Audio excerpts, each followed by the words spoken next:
Oi, gente, tudo bem? Espero que vocês estejam todos bem aí na cidade de vocês, né? Eu resolvi gravar esse vídeo aqui, essa aula para vocês, para a gente poder, né, dar um pouco de continuidade no que nós estávamos fazendo, né? Eu mandei para vocês ali, vocês viram, a gente finalizou aquela parte de comunicação e assertividade. Aí, na última aula, eu pedi para vocês fazerem um trabalho referente à liderança, né? Que é o tema, na verdade, que a gente vai estar trabalhando agora, né? Nesse período. Então, eu vou passar aqui rapidinho para vocês alguns pontos importantes, tá? Até vocês vão ver que eu vou passar, às vezes, alguns slides mais rápido. Mas, como assim, o objetivo de a gente reforçar algumas coisas que vocês já viram ali no trabalho, né? E a gente poder também dar conta de trabalhar esse conteúdo. Inclusive, gente, eu vou deixar ali no RA para vocês o meu e-mail institucional. Qualquer dúvida, qualquer, enfim, dificuldade que vocês tenham, vocês podem estar me mandando um e-mail que eu vou estar respondendo para vocês, tá certo? Então, assim, ó, a gente agora, né, vai trabalhar essa questão da liderança.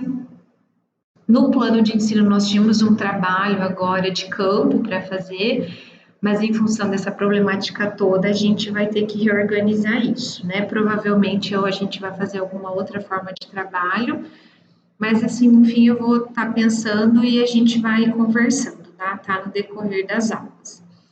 Mas eu vou passar aqui para vocês, gente, sobre a liderança, essa questão mais dentro do cunho organizacional, né? Até porque vocês sabem que qualquer atividade que a gente exerça sempre tem o papel de liderança. Até porque a gente vive em grupo, né? Vocês devem ter visto ali até no artigo que essa liderança a gente não tem só no nosso campo de trabalho, mas em diferentes áreas, né? Dentro de família, dentro de grupo de amigos, dentro do nosso, de ambientes que a gente frequenta, sempre tem pessoas que apresentam, né, uma posição e uma figura de liderança, tá? Então, assim, a gente está estudando sobre isso até para a gente poder entender como isso acontece dentro das empresas e a gente poder até verificar quais são essas características de um líder, né? Porque eu sempre falo nas minhas aulas que ninguém nasce líder, a gente se torna um líder. E o legal de tudo isso é o quê? Né? Que a gente pode treinar, né? A gente treina algumas habilidades e isso faz com que a gente consiga, às vezes, gerenciar, liderar grupos no nosso ambiente de trabalho. Então, vocês vão ver ali no artigo que vai ter toda uma abordagem histórica da liderança, né? Principalmente ali se destaca após a Revolução Industrial, que começaram essas primeiras teorias da administração, depois com essa questão do próprio capitalismo, né? E nessa questão de que começou-se assim uma necessidade de liderar trabalhadores, né? Que até então a gente não tinha. Então, ele vai dar uma repescada na teoria do Taylor, depois a gente vem para a teoria do Fayol, que vocês provavelmente já devem ter visto também, né? Do Max Weber, né? Que vem logo depois também nessa questão desse modelo burocrático dele. E depois, gente, a gente vai trabalhar um pouquinho essa questão que a liderança também veio nessa sociedade capitalista na necessidade de liderar grandes grupos, porque o foco era a questão do lucro, né? Então, no início, a postura de líder ela não estava muito preocupada com esse lado humano, com esse lado assim de tratar bem o trabalhador, de entender que quanto melhor ele né, quanto mais motivado ele está, mais ele produz, né? Não se tinha um enfoque tanto humano. E depois, claro, que foi se aperfeiçoando e foram entendendo que existem fatores psicológicos e emocionais no nosso trabalhador, que o homem é um ser social, né? Que inclusive nós já conversamos sobre isso nas primeiras aulas, e que isso permitiu, então, que a gente olhasse para as pessoas e essa figura de líder também começasse a entender esse homem né, como um homem, na verdade, social, que tem as suas características de personalidade e que existem formas que a gente possa liderar que com certeza a gente consegue ter maiores resultados. Aí vai falar dessa questão da motivação, né, que líderes devem motivar, né, eles são responsáveis por isso, e, e esse contraponto histórico também da questão de que antigamente a gente falava mais chefe, né? Então, que existe uma questão teórica, né? Porque o chefe, ele realmente ele é só aquele que tipo, é o mando e você obedece. E o líder, ele não, ele já vem ter um entendimento melhor, tudo bem, eu sou uma figura, né, que vou estar aqui para auxiliar, mas a gente vai construir junto, né? Então melhora-se um pouco essa questão das relações humanas e a gente começa a ter um líder mais humanitário, né? Então, assim, a partir da década de 50, a gente começa a ter essa visão de líder. Aí ele vai trazer lá no texto, que eu quero que vocês deem uma olhada, as teorias, né? Então ele traz as teorias dos traços da personalidade, a teoria dos estilos de liderança e as teorias situacionais de liderança, tá? Então ele vai estar explicando cada uma dessas teorias. Então a teoria dos traços da personalidade vai trazer essa questão, né, que o líder, ele, na verdade, ele que aborda as características mais marcantes da personalidade, acreditando que o líder apresenta um traço característico. Essa teoria, ela teve uma crítica porque, na verdade, veio muito aquela questão assim, aí o líder já nasce, né? Então as pessoas já nascem líderes. Na verdade, ela veio com críticas porque na verdade ninguém nasce, as pessoas se tornam, né? Os estilos de liderança, ele vai trabalhar três estilos de liderança: o autocrático, o democrático e o liberal, né? Então, o autocrático é aquele que considera que ele que toma todas as decisões, né? Ele, na verdade, o poder se centra totalmente no líder. O líder, esse líder autocrático, ele não delega atividade, só suas ideias e suas posições, né? E ele cria, na verdade, os liderados dependentes. Então, na verdade, as pessoas acabam não tendo autonomia, né?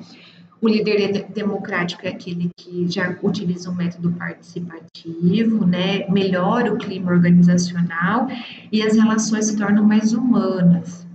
Já o liberal é aquele que delega todas as decisões, né? E às vezes aqui esse líder ele não consegue ter autoridade, né? Ele acaba delegando autoridade para os outros, né?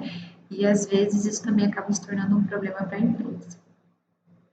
Quanto à teoria da teorias situacionais, ele vai, na verdade, trabalhar conforme a circunstância, né? Então, assim, conforme o que acontece, os problemas que acontecem, ele vai, na verdade, conseguindo construir estratégias, né, para que ele consiga fazer esse enfrentamento. Ele vai trazer para a gente que nessa questão situacional, que às vezes um dos problemas é quando o líder não consegue identificar o conflito que está acontecendo no grupo, né? E isso pode trazer problemas para a equipe. Ele vai trazer também sobre a estrutura matricial, né? Que é uma forma de a gente organizar toda a equipe multidisciplinar, né? Numa estrutura que a gente consiga gerar novos líderes dentro das equipes, né? Então a gente consegue trabalhar e consegue fazer com que o potencial das pessoas consigam ser trabalhados também. Ele finaliza o artigo falando do líder do século XXI e traz algumas características desse líder atual, né? As características que esse líder atual deve ter. Então, vai falar dessa flexibilidade, vai falar da importância de fazer desafios, da questão de líderes que consigam motivar os outros grupos, né? Então, assim, o líder também que sabe admitir os seus erros, né, que ninguém é perfeito, enfim, e que ele corre atrás, né, de a gente sempre estar, enfim, encontrando formas de resolver, né, as adversidades que acabam acontecendo. E esse líder, ele não é um líder que simplesmente dita ordens, né, mas ele, na verdade, ele consegue aceitar ideias e fazer com que o grupo também participe.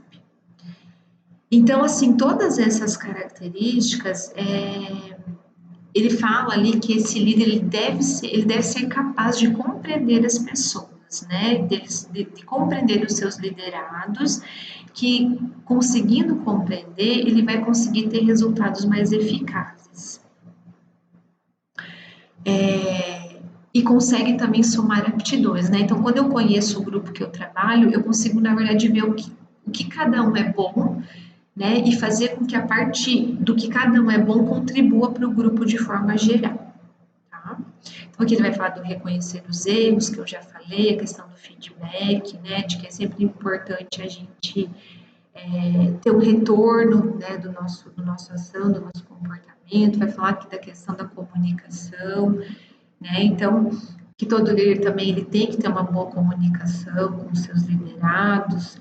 Então, todas essas questões que eles vão trabalhar, e ele vai falar dessa questão do relacionamento interpessoal. Então, ele traz essa questão da comunicação, da afetividade, né? Do saber conversar, do saber se posicionar, né? Do saber corrigir, do saber, enfim, se posicionar perante seus liderados, de forma que isso não prejudique esse relacionamento, né? Então ele fala assim, se as pessoas não acreditam no mensageiro, elas não acreditam na minha mensagem, justamente, né? A gente tende, geralmente, se a gente gosta do nosso líder, a gente tem uma tendência em aceitar o que esse líder coloca, né? Ou aceitar o objetivo desse líder. Então, a afetividade, ela é bem importante. Tá certo? Então ele vai falar mais dessas características e vai concluir, né, no final, que não existe, na verdade, um estilo de liderança que pode dizer assim que é perfeito, mas cada um vai construir o seu próprio estilo e vai, na verdade, as habilidades elas vão se sobressaindo.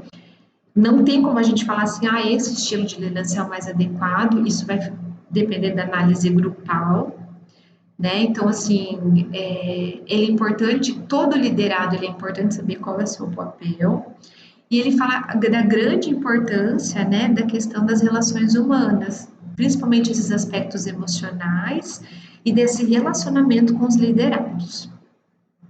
Então, ele termina o artigo falando: a liderança de qualidade é uma ferramenta indispensável para o crescimento da sociedade de modo geral. Tá certo, gente? Então, assim, né, ele fez eu trouxe um apanhado geral do artigo só para a gente, né, relembrar, enfim, se posicionar.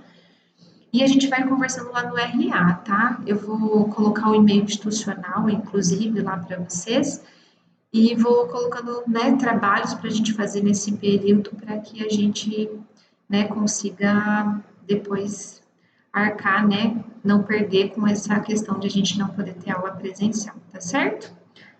Beleza aí, gente? Fiquem bem e até a próxima, tá?